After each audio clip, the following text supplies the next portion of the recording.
Hello everybody. This past week I didn't have the opportunity to get into the field because myself was engaged in training, continuing education to maintain my OSHA outreach credentials.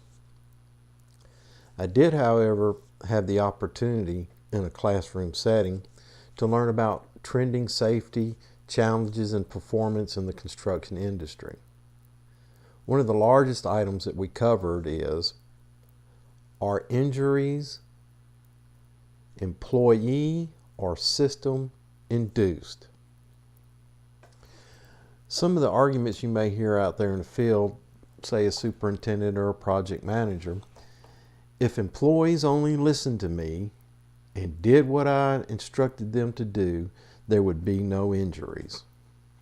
Well, here's the other side of that communication from what the employee felt.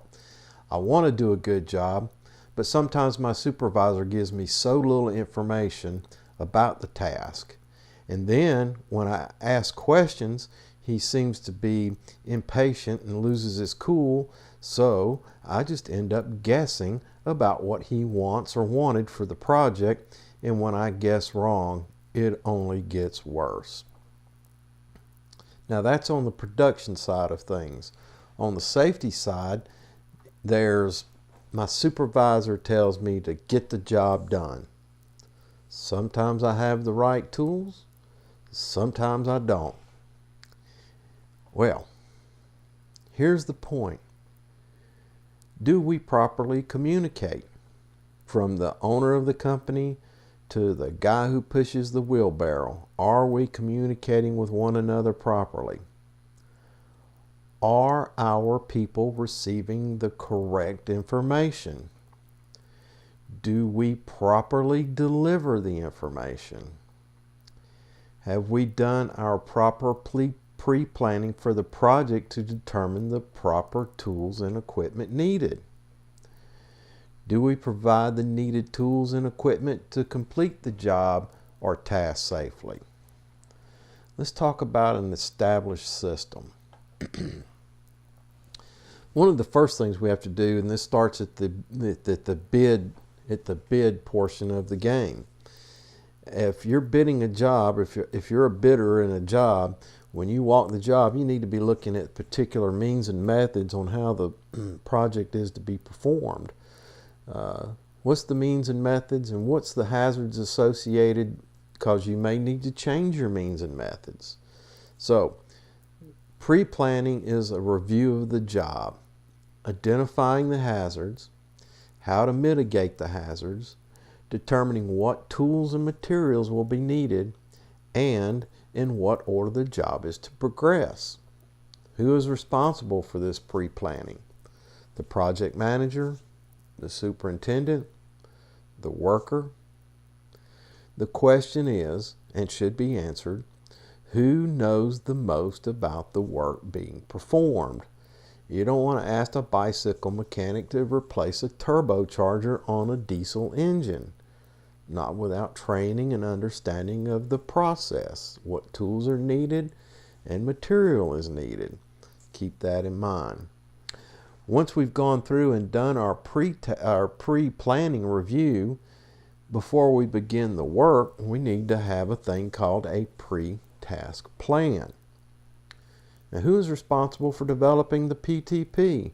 We talked about responsibilities when we bid a job and doing a job review, but the PTP is for the employees who are about to do the work.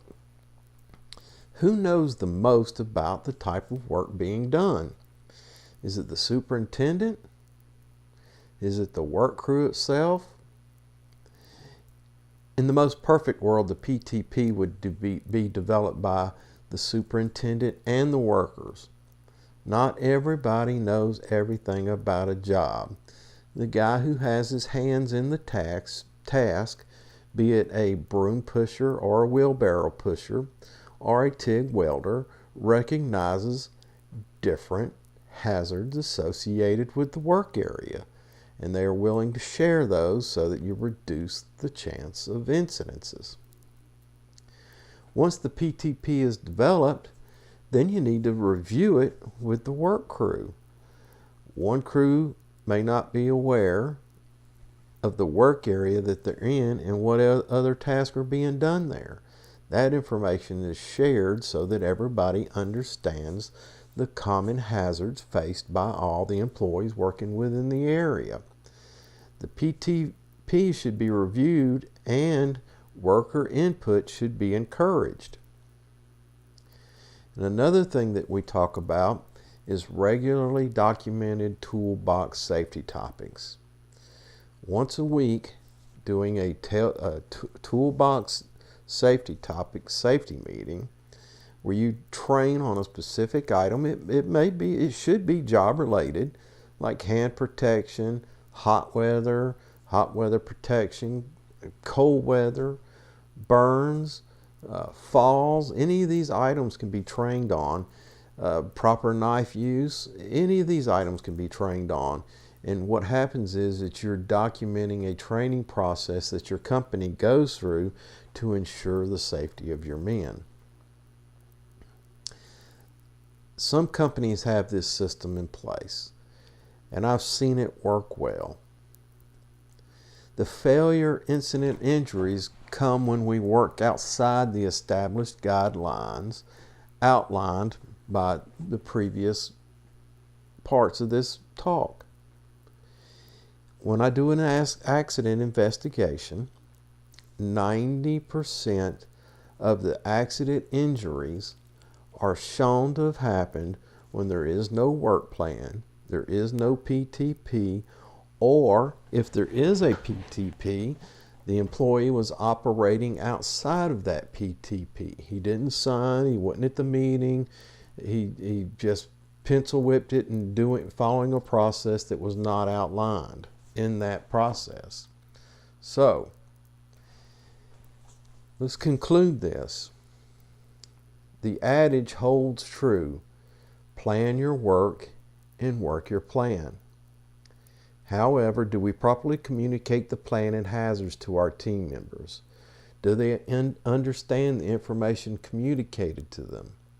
How do we make sure they comprehend the information conveyed to them? One of the best communication practices is the use of the three-way communication protocol. How does the three-way communication work? If you're issuing the instructions, the first thing you do is you give the instruction to the intended party to receive it. And then the party who received the instructions repeat the instructions back to you so that you understand that they properly comprehended it. Once they have repeated it back, you affirm to them that they have received the information. Okay, that takes out all the guesswork. All right, let's give our team members the tools to make them successful, because in their success, our success relies. Successful people have to surround themselves with other successful people. Train your people, give them the courage and the confidence to do the job properly, and they will make you a success as well as make themselves a success. Keep these things in mind. Please feel free to contact me. Send me a message through YouTube. If there's a video you'd like to see, a topic you'd like to see discussed. Once again, thanks for tuning in. I hope you got something from it, and I'll see you in the field.